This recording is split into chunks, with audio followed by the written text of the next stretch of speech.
Okay, so we're here with Dicky Shanor. Dicky's candidate for re-election in Ward 2 of the Cheyenne City Council. Welcome, Dicky. Glad to have you here. Hey, thank you for having me here, and thank you guys for taking the time to do these interviews with all the candidates. I know it takes a lot of time to do that, but it's very important for this community to be able to see the candidates on video and answer some tough questions. So, It's our pleasure. yeah.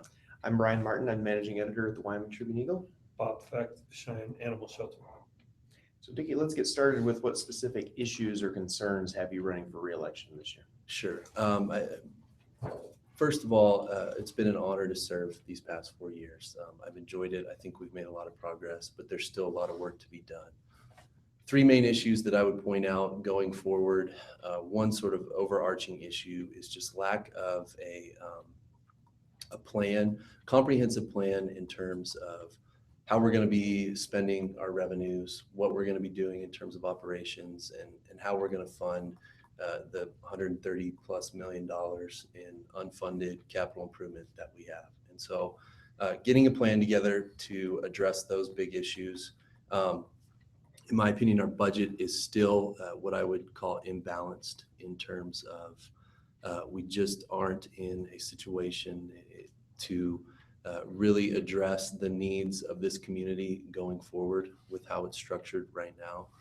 And then third, I think just, this state is going through some tough times economically, but I think Cheyenne is well positioned despite that to continue to grow and progress if we really push for economic diversification and do our best as a city to leverage our proximity to the Front Range, which I think in the past has been it's been deleterious to some degree because we have flight down to northern Colorado to shop, to eat.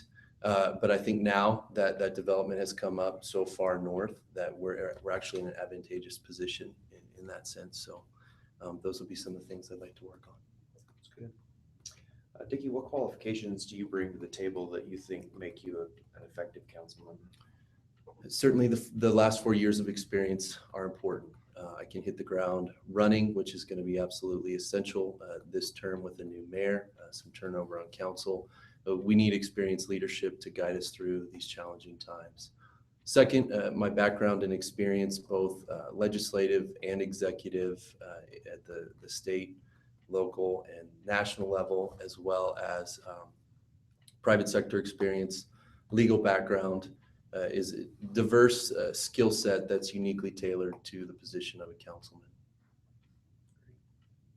What do you believe is the biggest challenge facing the city right now? And once you identified that, name one or two others. Sure. Just as I stated earlier, one of the biggest challenges we face is figuring out how to keep moving forward with the progress that we've made with less revenue. We're seeing growth still, and we've never been as dependent on fossil fuels as some other communities in the state. But being such a government-based economy, we're gonna feel the hit. And so the more that we can do now to proactively address the reality of the future and that we might not have just flush revenues that we've experienced in the past, that's the biggest challenge. And as I said, the way to address it is, putting together a plan that just enables us to optimize the services, staffing, and revenues at the city in a manner that the council, the mayor, the public, everyone has collaboratively come together, put that plan and believes in it and moves forward towards it. Sir, when I first went into the Senate, I thought there's a plan. Yeah. And then I found out there's no plan. Yeah. There's no plan. It's just 30 people, each doing their own thing. So how do you get the new mayor, the 8 other council, all on the same page with a plan? Wonderful question.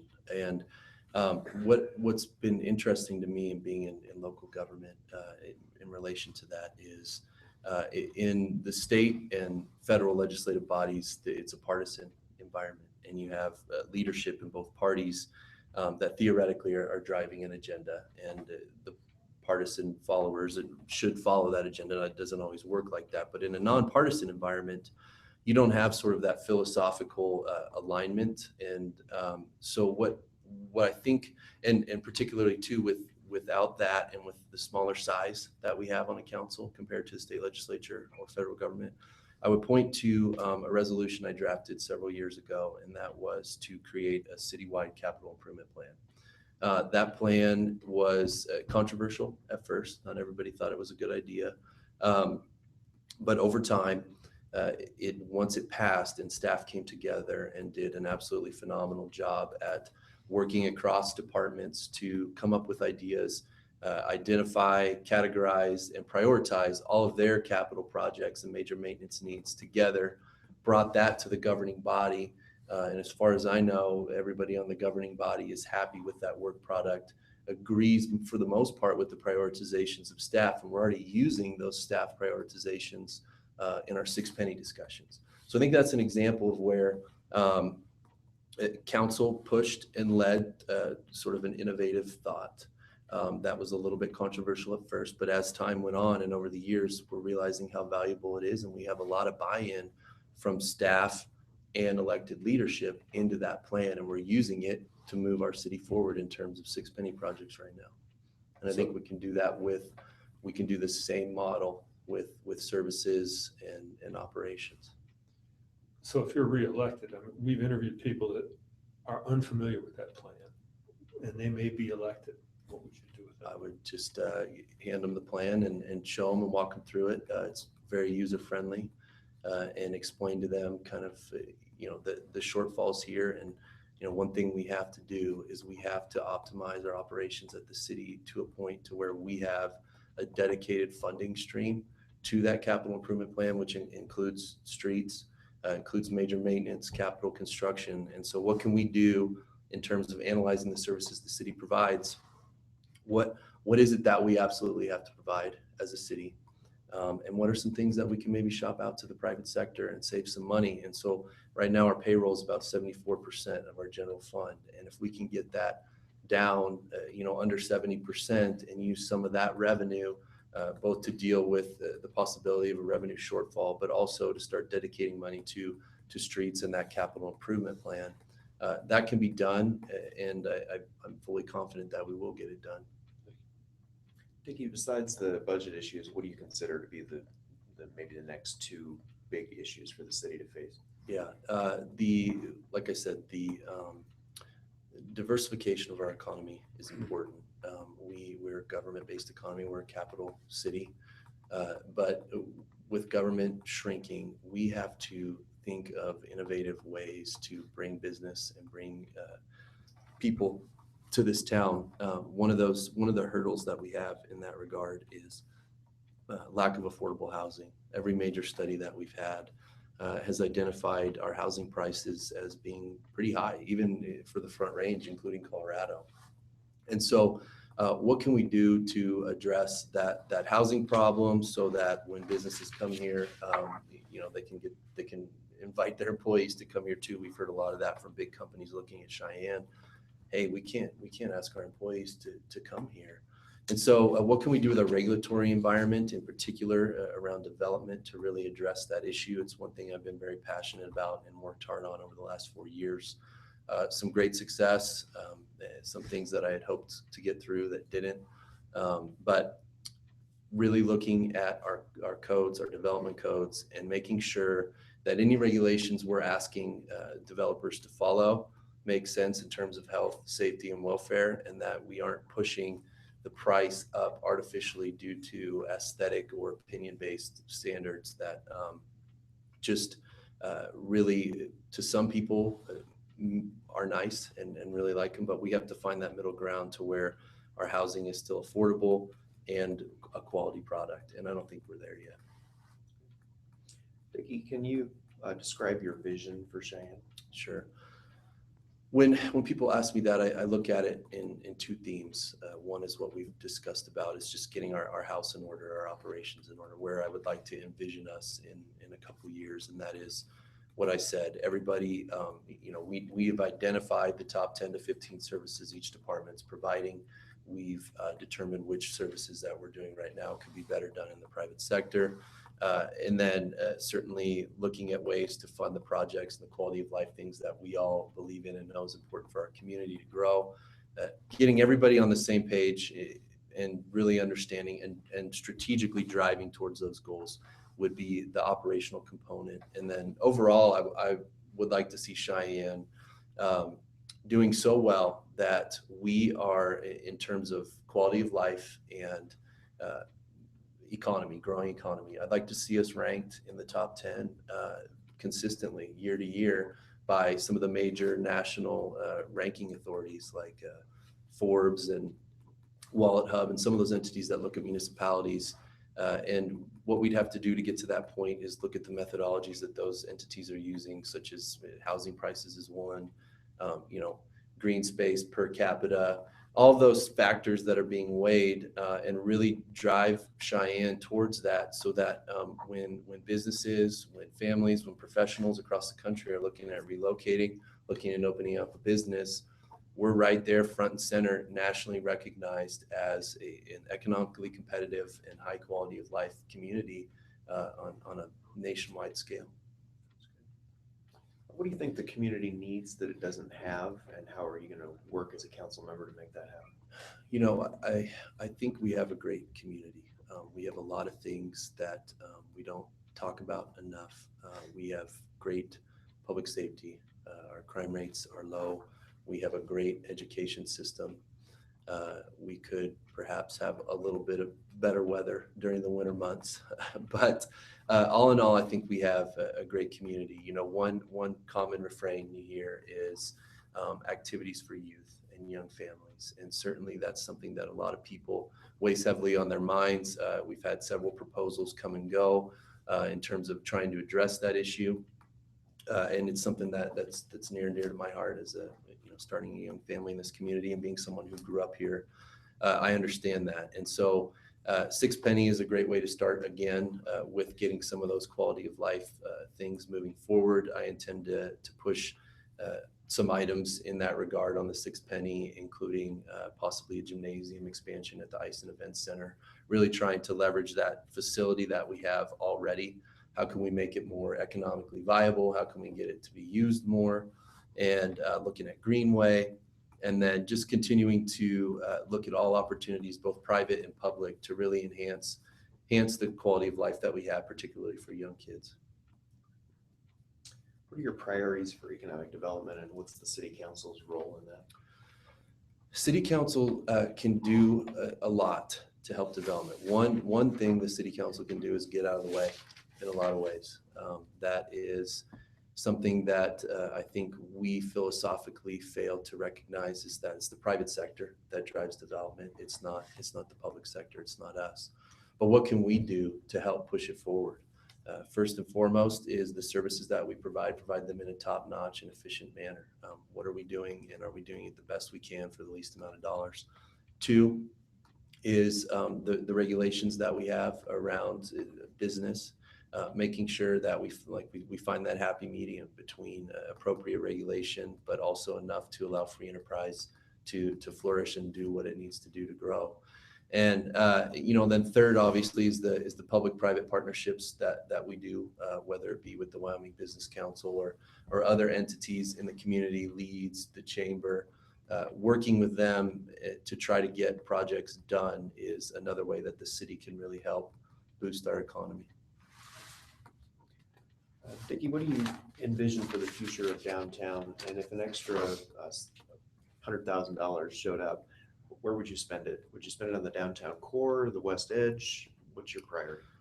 But both of those projects are very important. The west edge has been identified on that capital improvement plan as possibly a Six Penny item, which I need to flesh out a few more details on that, but think it's something I would support there. And so for downtown, this concept of an enterprise zone, I think, is what it comes down to. We talk about sort of the chicken and the egg in terms of, do you have to get residential downtown first before commercial will come, or do you have to get commercial down there to get residential? And really, I think you have to look even deeper than that, and it's a dollars and cents thing. It has to be economically feasible for a small business or larger business to want to come to downtown, to rehab an existing building, which is very expensive. And so there are states, and this would be take a partnership with the legislature to some degree, but looking at designating, we have urban blight possibilities that we can do in existing state statute. Can we do some state level policies around designating enterprise zones for commercial business districts in towns and cities across the state? And then what can we do right now immediately as a governing body? And, I support the DDA. I like some of the projects they're doing. I think it's an important enough interest in downtown to have that separate entity focusing solely on it. One thing I pushed through that I think was helpful when I first got on council was the International Existing Building Code, which provides more flexibility to someone going into an existing building as opposed to the codes, which are mostly designed for new construction. And so really working on the economics of coming downtown and making sure that it makes sense for someone to move down there is really at the heart of the question. Dicky, how do you feel about the use of taxpayer money for amenities like the Children's Museum? When I ran last time, I remember having to sort through this philosophically, and there was the discussion about the Ice and Event Center and the Civic Center, how they lose money, and why should we have something if it loses money? And then I remember talking through this and realizing we have parks. Parks lose money. Does that mean we're not going to have parks? And so philosophically, to me, it's a case-by-case analysis. There are some things a community and a government, if they come together and want to build a park or build some sort of amenity, understanding that it's not going to be a revenue-generating item, that's up to the individual community to make those decisions. And so that's I certainly hope that anytime we do have an entity that mirrors a private service like an Ice and Event Center or whatever, if a private sector could do that, we do our best to make it run on revenue neutral or even bring in revenue. But again, there are just some things we need to invest in as a community that aren't going to actually make money. Is the Children's Museum one of those? The Children's Museum, I give them a lot of credit. They really pushed hard to do something about the infamous hole that had been sitting there for a decade. And I'm really proud of the work that they did. I don't know exactly where they're at right now in terms of whether there's going to be a petition to be on the November ballot, whether they're going to be on the 6-penny ballot. Also heard discussions about possibly a museum district. And so I think all of those, the one characteristic that they have that I like is that it's a vote. The people are being asked, they aren't being told how, you're going to have a children's museum. They're being asked to have the opportunity to weigh in on that. And if they do, great, we'll make it work. If they don't, we have to rethink how to address that need, which I think most people agree is we got to have more activities for our youth. If the Children's Museum is built and it ends up not breaking even, needs city subsidy, is that something you would support the city subsidizing? I think if the Children's Museum gets passed on any sort of ballot initiative, I think that a museum district would probably cover O&M. I think that would be one vehicle to cover both upfront costs and ongoing costs. But I think we need to know going in that there's a strong possibility that the city and county or whatever other entities are involved would have to end up subsidizing a large construction project like that and ongoing forward. So anytime we're putting something on a ballot, a 6-penny ballot, a capital construction item, all you got to do is look at, say, the county library to know that the O&M money that's set aside is probably not going to be sufficient and that the government's going to have to pick up the slack. How big of a priority is it for you to open up the Belvoir Ranch to recreational opportunities? I like the idea. When I think it was 2015, worked with Councilman Roybal on finding $100,000 in the budget to push forward the revolving fund that they had out there, and really Councilman Roybal's taken that and run with it. And so I'm in support of it. It's an asset that was purchased long ago by the city. For a time there, it wasn't clear what the purpose was going to be. There were some issues with it being used as a water source, some issues with it being used as a site for the landfill. And now we're seeing, hey, maybe we can use it for recreation, and maybe in the future the contamination issues can be addressed, and maybe it will be a viable water source. So Absolutely, I think it's an opportunity for us to really leverage an asset that we have in a number of ways.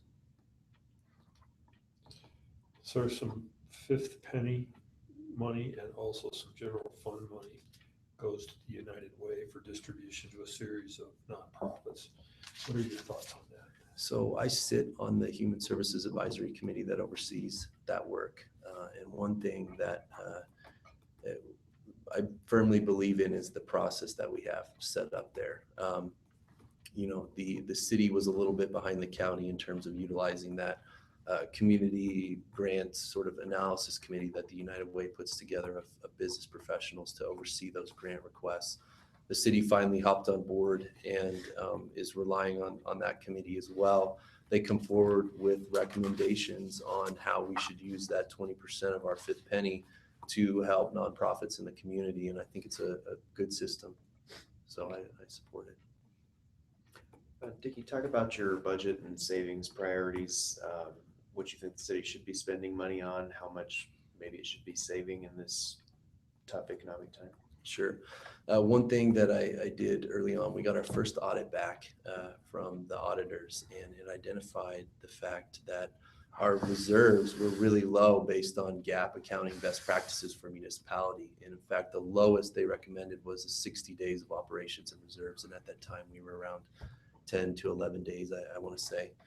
And so got a resolution through that basically sets up a rainy day fund is what I would call it, so that the minimum amount of unassigned reserves that we can have as a city is 60 days of operations and going forward. So I do believe in saving. I think that's even that move, the wisdom of that is even more apparent now than it was when we put it through. In terms of priorities, as we've discussed, I really think we need to sit down and ask ourselves whether or not we should be requiring every department to go to the internal service fleet maintenance department and pay 5 times more to the internal service department than they would if they contracted out to get an oil change in the private sector. Those types of things that we have systemically within our budget really need to be analyzed one by one.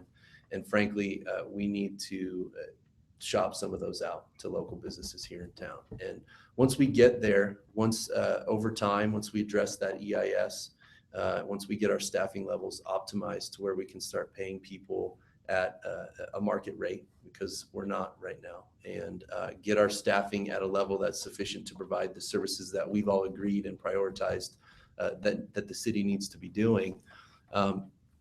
That's my priority. And then certainly start getting some money in that general fund dedicated to catch up with the lack of street repair, the $133 million over the next 5 years that's unfunded in capital improvement, really trying to start dealing with that. We're never going to hit all of it, but we're not doing anything right now to address that major shortfall. And so adjusting operations, general fund, to start dedicating money to some of those hard improvements would be the overarching philosophy there. Before we move past that issue really quickly, how did you feel about the recent raises that went to city employees, 2.5% across the board? Sure. I do believe, and I have a list of every employee classification in our city and where it was identified under that employee investment study. We have a clerk position, for example, that is $20,000 under the market minimum. And so that's based off of other local government entities in the region. And so why are we giving that person the same raise that we're giving someone who's $20,000 over market minimum? Makes no sense to me. But again, it's sort of been this status quo. And as we talked about at the beginning, are really going to push hard for us to actually strategically deal with these issues properly and not just keep moving the ball down the court and not addressing the heart of the issue. And so I did not agree with taking reserve money. That's something I've stood firm against from the minute I got on council. We spend or have attempted to spend one-time distributions from the state for impact assistance on recurring expenditures. We use reserves for recurring expenditures. We used to subsidize the general fund to the tune of about $1.6 million with sanitation funds. And so all of those practices, year after year after year have put us in a very precarious situation. And my sincere hope is that if given an opportunity to be on council again with a new administration, that we can really dig in deep and start to work to address some of those systemic flaws that we have. Dickie, we have about 3 or 4 more minutes.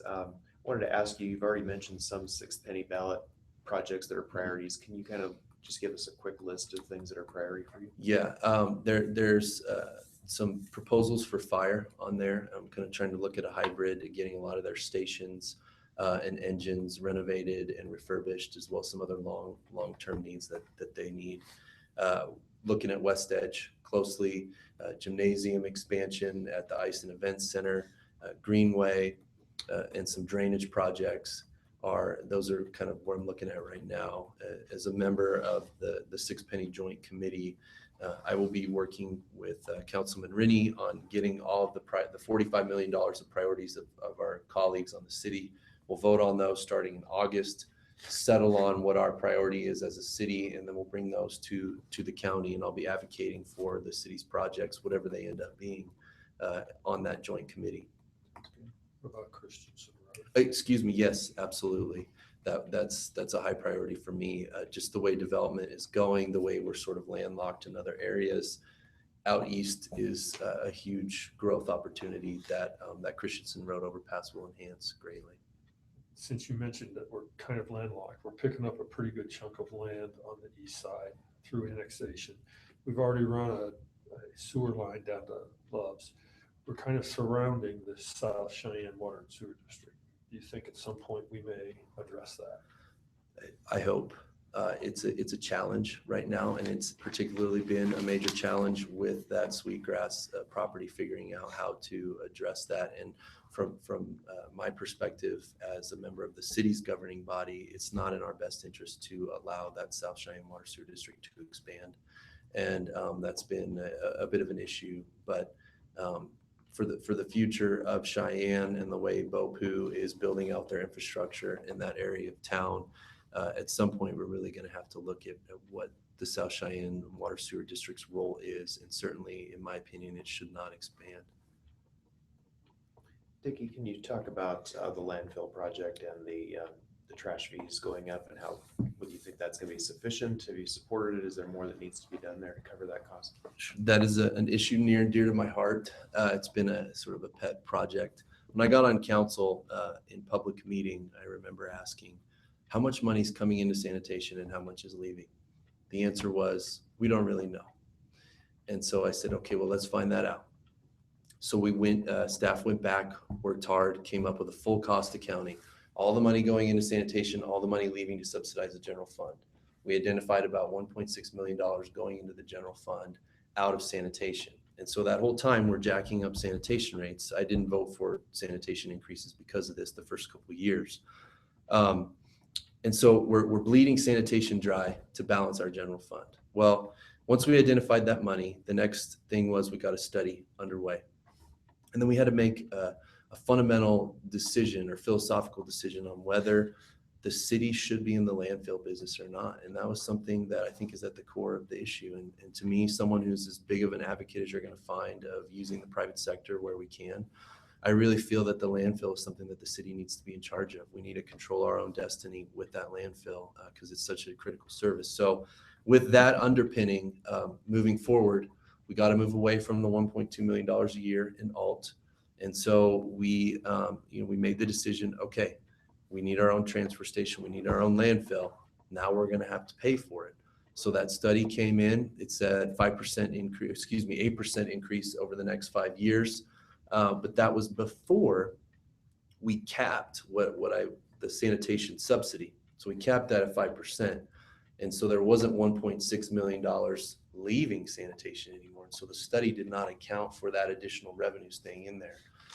And so when we capped that sort of subsidy, the numbers that I had crunched along with Councilman Allen at the time was that we didn't still need that 8% over 5 years to pay for all the CapCon, the transfer station, landfill station. But as time has moved on, expenses have gone up. Staff really wants to move away from leasing equipment and actually wants to purchase the heavy equipment, which will have some more upfront costs, but save us in the long run. And so I'm comfortable with an 8% into one more year and then reevaluating it because at that point, I think we will have met what the study identified in terms of how much revenue we need.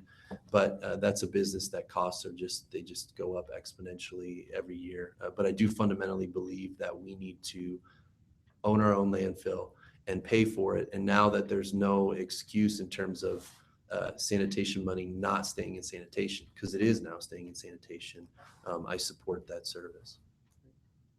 I think we're out of time. Is there anything else that you'd like to cover with us that we haven't covered in our questions? Sure. Just thank you guys again. Like I said, it's been an honor to serve, and I hope to have the opportunity to serve another 4 years and really help us keep moving forward as a community.